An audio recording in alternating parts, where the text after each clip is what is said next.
Mini episode 1412 of the FDH Lounge is brought to you by Sportsology, delivering unconventional columns and webcasts about sports, TV, music, movies, and more. Follow them on the web at sportsology.com. The FDH Lounge. You'll want to schedule your life around it.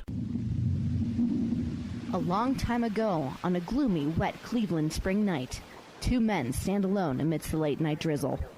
Their voices echo across the vacant station parking lot as they debate the merits of the great American radio show that have been missing for far too long. On that night, an idea was born. That idea became the FDH Lounge.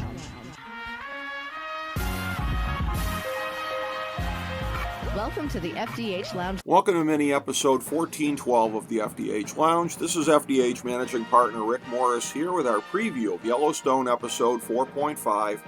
Here's our top 5 notes heading into this episode. Number 5. Jimmy has arrived at his destination, the wonderful world of streaming in the form of the Four Sixes Ranch. There were rumors that Walker would be joining him for the forthcoming spinoff, and maybe the clash with Lloyd will provoke that move, but for the meantime, Jimmy is all alone in this world. Number 4. Casey is moving his family from Yellowstone in an attempt to hang on to them. He told his dad that it's temporary, but every bit of available evidence indicates that if he ever moves back, it'll be without his wife and son. Number 3. Rip is going to some dark places lately. The toughness that he's showing to the new kid on the ranch is mirrored by the beating that he delivered to Lloyd in the bunkhouse. One can only imagine what he's going to be capable of if he discovers that Jamie surreptitiously had Beth sterilized. Number 2. Beth might actually join Market Equities in order to avenge her previous firing.